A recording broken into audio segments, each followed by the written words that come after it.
There's a particular hush that happens the moment you realize purpose is no longer an idea you admire from afar, but a voice that insists on being lived through you. It's both terrifying and tender. You might be sitting at your kitchen table or walking the dog or lying awake at 2 in the morning when the question arrives. How do I stop talking about my purpose and actually become it? That question is the pivot. It asks you to move from pilgrimage into home, from longing into practice. And that is what this is about, the quiet, radical translation of soul calling into daily life. Purpose tends to get romanticized. We imagine a luminous mission, a single sentence tattooed on the heart, and then some ethereal path unfolds. The truth is messier and more generous. Purpose is not a single mountain peak. It's a way of navigating valleys and weather and seasons. It's the expression of the soul through your habits, your boundaries, your choices. The small things that accumulate into a life of integrity. If you keep waiting for the dramatic call, you may miss the steady invitations that actually change things. So, what shifts when we move from purpose to practice? First, we reframe purpose from a thing to do to a way to be. That means your mission becomes a lens through which you judge choices. Not everything you can do is what you should do. When your day to day decisions are filtered through the question, does this align with who I am becoming? You begin to curate your life with more intention. That curation is not about perfection, it's about fidelity. Will you show up for your own calling in the small moments? Will you honor the yeses that deepen you and the no's that protect you? There's an awkward intimacy in learning to let your life reflect your calling. It asks for honesty about your energy. It asks you to stop pretending you have infinite bandwidth. You can't pour from an empty cup. That's basic human logistics. People who live their purpose well are not more powerful because they're nonstop. They're more powerful because they protect their capacity. So, practice includes the mundane art of tending your resources time, attention, rest, and emotional clarity. Those are the currencies of contribution. Another subtle shift is this practice asks us to be teachers to ourselves. Purpose arrives like a compass, but your daily life is the terrain. You will make mistakes. You will overextend. You will speak before you know what you mean and learn what you mean through the consequences. This is not failure, it's research. The path is alchemical. Your errors are data points that inform how to refine the offering. If you punish yourself for missteps, you will shrink. If you lean into curiosity about them, you will expand. I remember when I filmed and posted my very first YouTube video, I was terrified. What if no one watched it? What if I looked like I didn't know what I was talking about? What if I wasn't made for this? And yes, the video was imperfect. My voice was too soft, I looked anxious, but what I learned was invaluable. Practice brings clarity. My videos are still imperfect, but I always remind myself that even if just one person saw my message and found it helpful, then I was living my mission. And in fact, one of you did leave a comment a while ago telling me that my video helped at least one person. I can't tell you enough how grateful I felt. Every single one of you who watched my video, who left a comment, who hit the like button, or who subscribed to my channel, you are the reason I do this work. And the heart of the work is to hold the intention steady as I try to reach one heart at a time. Living your soul mission also means integrating your personal life with your calling in a way that feels whole. Many of us partition our lives. This is me at work, this is me at home. We stress work life balance instead of work life integration.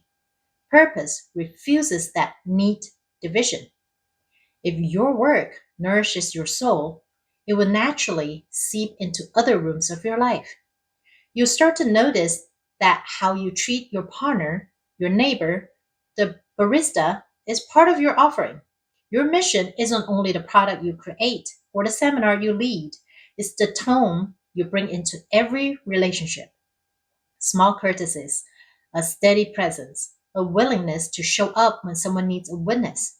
These are daily practices of purpose. There's also a practical muscle that must be developed: decision hygiene. When your life is governed by too many arbitrary choices, scrolling, busy work, reactive text, your attention is siphoned away from meaning. Purpose practice asks you to steward your attention like a garden. Decide in advance what deserves your prime energy and what doesn't. Create time blocks that are holy, windows where creative work is protected, where thought can breathe. It's astonishing how much momentum we gain when we are in the flow. A mission that is wild and scattered becomes a mission that is wild and focused. And let's talk about fear, because fear is the faithful shadow of purpose. The more you sense the edge of what's possible, the louder fear will shout. Fear shows up as resistance, procrastination, or the seductive voice of not yet. But purpose practice reframes fear not as a stop sign, but as weather to move through. The moment you step into the life you were born to live, fear will protest. It will show you every reason to stay small. Your practice then is to listen to the fear, thank it for its attempt at protection, and continue anyway. The courage is not a superhero bravado. It's the quiet persistence of returning to your work even when your nervous system has other ideas. Another truth: purpose is less fragile than you think. Many people wait to broadcast their calling until they feel ready. But readiness often reveals itself when you are doing the work. The act of showing up creates readiness. So your brave move is not to gather every resource before you leap. It's to leap with the resources you've already had and let the world furnish the rest as you move. There's a rhythm of co-creation in that. You act, life responds, you refine, and the offering deepens. Humility is a secret ingredient here. Living your mission asks you to be both humble about your smallness and fearless about your contribution. It's a paradox of spiritual maturity. You do not need to be grand to be significant. A steady person who keeps showing up, who meets people with dignity, who creates from a space of service, will have ripple effects that are hard to trace but profound. Your legacy is not in a single viral moment. It's in the cumulative kindness and consistency you place into the world. Community becomes crucial. Purpose, when practiced in isolation, can become fragile. We were not designed to carry our callings alone. Find people who will reflect your highest commitments back to you without flattery. Seek mentors, peers, critics who stretch you, hold you accountable, and remind you of why you began. Community is not only cheerleaders, it's also honest mirrors. The interplay with others refines message and practice. Show your work, listen to feedback, and be willing to pivot when the data suggests a wiser course. There's a spiritual dimension to movement from purpose to practice that feels simple and inevitable once you experience it. When you align with your deepest why, not the what I do, but the why I wake up, your action begins to feel effortless in a way that's not lazy but tuned. Effort is not the same as struggle. You can work fiercely and feel ease at the same time when your inner alignment is clear. This does not mean the work is always easy. It means your energy is married to meaning. The days you dread will still exist, but they will be balanced by days of flow that refill you. Financial realities matter too, and part of practicing purpose is cultivating sustainable systems. Passion without structure can burn out. If you are sharing gifts that feed others, it's okay, even necessary, to design frameworks that compensate you fairly.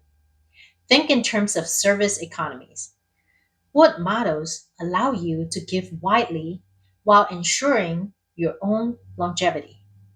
Courses, memberships, one to one work, licensing, these are not betrayals of your art. They are vessels that allow your work to persist. When you treat your contribution as both sacred and sustainable, you allow it to scale. Part of living your mission is learning how to receive. Many of us, especially those who are wired to give, terrible at taking. Yet to sustain a life of contribution, receiving must be normalized. And this is not just about money. Receive feedback, receive praise, receive help, receive love. Receiving is not indulgence. It's part of the ecosystem of giving. When you allow others to support you, you create a cycle where their generosity is honored and returned to the world through your work.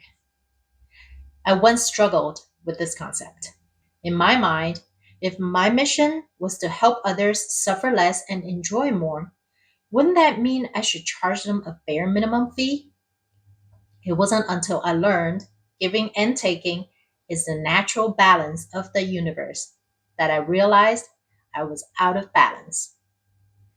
There's also the tender work of aligning identity with action. Often, our self image lags behind what we're actually capable of. You might act like a teacher, a healer, a leader long before your inner voice has caught up. The integration happens when you consistently practice the behaviors of the person you intend to become. Over time, identity follows behavior. This is why small, faithful rituals matter.